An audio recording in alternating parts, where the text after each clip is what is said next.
নমস্কার, সুপ্রভাত। শ্রী শ্রী ওলাইচণ্ডী কৃষ্ণকালী মন্দিরে সকল ভক্তকে আমার প্রণাম। আজকে বুধবার, তবে মন্দিরে আজকে একটু ভিড়টা কমই আছে। এই কদিন পয়লা বৈশাখ উপলক্ষে গতকালও ভিড় কম ছিল, আজকেও একটু ভিড়টা কম। তাই এত ভোর অতে অন্ধকার থাকতে যেমন উঠি, আজ আর তা করিনি। একটু দেরি করে ঘুম থেকে উঠেছি, ভালো করে স্নান টান করে মায়ের ঘরে এলাম, এসে গোপালকে একটু জাগিয়ে দিচ্ছি। এদিন আবার কি হয়েছে, এক ভক্তলোক গোপালের সেবা চালাতে পারেনি, একসঙ্গে দুটো গোপাল এসে মন্দিরে দিয়ে গেল। তবে এতগুলো গোপাল তো আমার পক্ষে রাখা সম্ভব হবে না। আমার বাড়িতে যে পুজো করে সৌভিক চক্রবর্তী, ভাইপোকে একটা দিয়েছি, আর একটা রেখে দিয়েছি, আর এক ভক্তকে দেবো। গোপালকে ঘুম থেকে তোলার পর মিষ্টি জল দিয়ে বাল্য সেবা দিয়ে নিলাম। আর এই যে ছোট পাথরের যে বাটিকা দেখছেন, দুটো 5 কলায় ভিজুতে দিচ্ছি। এখন তো বৈশাখ মাস, বৈকালী সেবা হবে। এখন সকালে ভিজিয়ে দিলেও বড়দিনের বেলা তো ঠিক ভিজে যাবে। ঢাকা দিয়ে রেখে দিলাম, আস্তে আস্তে 5 কলাইটা ভিজুক, এইটা দিয়ে বিকালে বৈকালী দেওয়া হবে। আর আমি এখন ফল বানাতে বসে পড়েছি। এই কদিন আর পেতরের রেকাবিটা নিচ্ছি না। প্রতি বছর এই অনুষ্ঠানের সময় একটা করে বারকোষ কিনি। পূর্বস্থলীতে একবার মেলা হয়, ভান্ডারটিকুড়িতে একবার গাছ পুজোর মেলা হয়। তো বারকোষগুলো কিনে সেই রেখে দেওয়াই হয়, ব্যবহার করা হয় না। একটা কেমন যেন ফাঙ্গাসের মতো পড়ে যায়। তাই এখন ঠিক করেছি পেতলের রেকাবিগুলো কিছুদিন ব্যবহার করব না। গ্রীষ্মকালের সময় টক ফল মিষ্টি অনেক রকমই দেওয়া হয়, তার জন্য এখন এই বারকোষে করেই ফল বানাবো। আর এই দেখুন, আমার এখানে বটি টাঙানোর জায়গা। বটির মাথাটা রাজহাঁসের মাথার মতো করা আছে।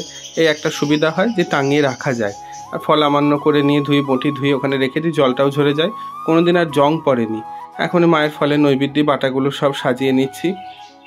শিবঘরে বাবার মাথায় ঝরা বাঁধা হয়েছে, তবে এবার আবার একটা ভুল হয়ে গেল, তুলসী গাছে এখনও কিন্তু ঝরা বাঁধা হয়নি। আগামীকাল বৃহস্পতিবার আছে, আমিই করব। বাড়িতে ঠাকুরঘর সংক্রান্ত কাজকর্ম যা কিছু বা সিদ্ধান্ত নেওয়া, এগুলো সব আমাকেই নিতে হয়।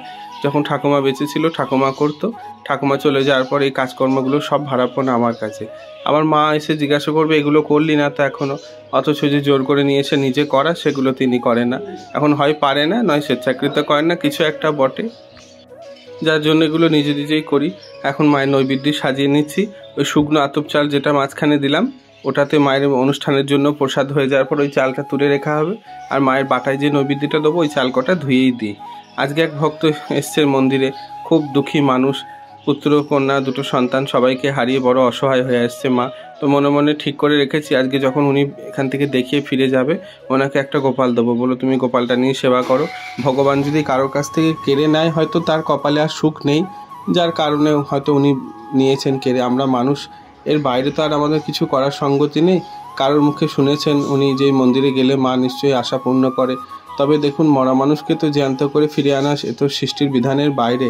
তবে আমার মনে হয় উনি আরও সন্তান যেন পান, সেই জন্য উনি চাইতে এসেছেন। হয়তো উনি ভাষায় প্রকাশ করছে না, কিন্তু আমি ওনার অন্তরের খবর মনে হচ্ছে যেন একটু বুঝতে পারলাম। তো এখন মায়ের ফলের নৈবেদ্য সব সাজানো হয়ে গেছে। চন্দন পাতাটা জানলার গোড়ায় থাকে, একটু ধুলো হয়, ওই জন্য প্রথমেই আমি জল দিয়ে পরিষ্কার করে ধুয়ে নিয়ে তারপর চন্দন বাটি। আর ওই যে লালবাড়ি থেকে যে বড় বৌদিরা চন্দনগুলো পাঠায়, ওই পাউডার চন্দন একটু অগরি দিয়ে ওর মধ্যে বেটে তারপর তুলসী পত্রে মাখিয়ে নিই। এখন তো বৈকালীর সেবা হবে, তখন একটু দিই, সকালে তো দেওয়া হয়। আর ওরই মধ্যে একটু চন্দনের মধ্যে একটু জল দিয়ে, জলটা একটু তরল করে নিয়ে পুষ্পর মধ্যে সব ছিটিয়ে দিই। তার মধ্যে দিয়ে একটু আতর। আর ওই ইস্কন থেকে এক ভক্ত আসে, উনি একটা কি সুন্দর একটা অগরুর মতো একটা জিনিস দিয়েছে, কিন্তু অগরু তো লাল, ওটা কিন্তু লাল নয়, এই যে এইটা। তো আমাকে দিতে বলেছে, আমি দিই, খুব সুন্দর কিন্তু সুঘ্রাণ আসে পুষ্পটা। তারপর মাকে নিয়ে গিয়েছি। আগে যখন ফুল সাজাতাম না, বালতি করে নিতাম। তো কোনো ভক্তরা কমেন্ট বক্সে লিখতেন যে বালতি করে নেবেন না, একটা অন্য কিছু জায়গায় নেন। তা আমার মনে হলো তো কথাটা তো ঠিকই, বালতি ভরে নেওয়াটা দেখতে তো ভালো দেখায় না, যার কারণে এখন ওই ঝুড়িটা নিয়েছি। তবে এই ঝুড়িটা ব্যবহার করলে কি হয়, ছোট ছোট ফুলের কুঁড়িগুলো আর নিচেই পড়ে যায় না। খেয়াল করে দেখবেন, যখন ফুল তুলে আনা হয়, ওই কুঁড়িগুলো যদি থাকে ফুলের সঙ্গে, দুটো একটা উঠে আসে, সেই ফুলগুলো ঝুড়ির ফাঁক দিয়ে পড়ে ঘরের মেঝেটায় আবার নোংরা হয়। তো যাই হোক, মায়ের ফুল কটা সব সাজিয়ে পরিষ্কার করে নিয়ে মাকে সাজানো হলো। এবার চলে এসেছি আমার বাবা পঞ্চাননের ঘরে। আজকে বাবা পঞ্চাননের গল্পটা আপনাদের বলি। শিবঘর তো আগে ছিল না, মায়ের বেদিতে একটা ছোট্ট শিব ছিল। এই যে একদম যে ছোট শিবটা দেখছেন, এই শিবটা মায়ের তখন এই মায়ের ঘরে ছিল। পরে শিব মন্দির করার একটা মনোবাসনা করা হলো। তো কাটোয়ারে এক ভদ্রলোক, উনি পুলিশের চাকরি করেন, নাম হচ্ছে উৎপল ঘোষ। কাটোয়া কোর্টে ওনার ডিউটি ছিল, ওই ট্রেজারি না কি বলে, আমি ঠিক বলতে পারলাম না কথাটা, ওতে উনি ছিলেন। তা উনি একটা সময় পেটে যন্ত্রণা নিয়ে খুব ভুগতেন। তো একটা বাবা মহাদেবের কাছে মানসা করেছিলেন, যদি আমার ভালো হয়ে যায় আমি শিব মন্দির করব।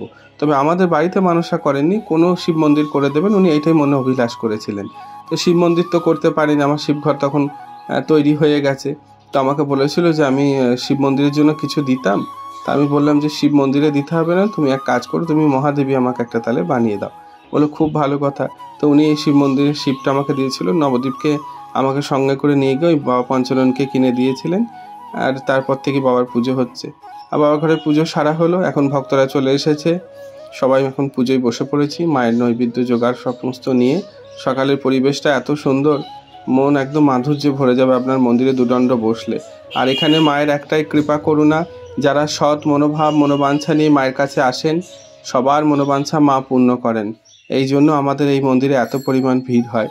তবে অলৌকিক কোনো কিছু নয়, ক্যান্সারও ভালো হবে না, তারপর টিউমারও গলে যাবে না, যা সম্ভব দেবীর কৃপায় বা আমাদের কপাল থেকে সেই রকমই পাবেন আপনারা।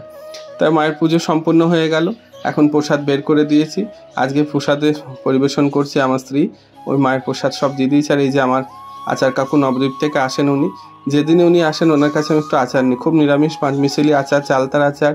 তো উনি নামাতে কষ্ট হচ্ছিলো বলে ওই ভাইকে বললাম একটু ধরে নামিয়ে দাও।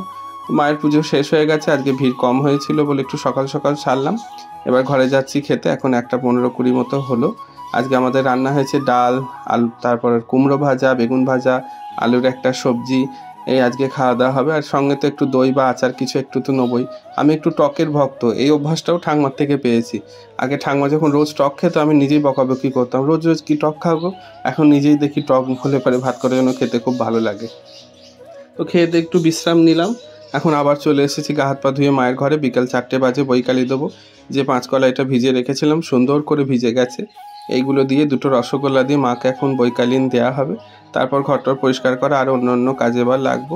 তো আজকের মতো এইটুকুই। ভিডিওটি কেমন লাগলো কমেন্টে জানাবেন, ভালো লাগলে একটা লাইক করবেন আর সম্ভব হলে একটা শেয়ার করে দেবেন। ভিডিও রিচ ডাউন হয়ে যাচ্ছে, আপনাদের ভালোবাসায় আবার চ্যানেলটিকে পুনরায় গ্রো করা সম্ভব। তো মা কৃষ্ণকালীর আশীর্বাদে সবাই ভালো থাকুন। শুভরাত্রি।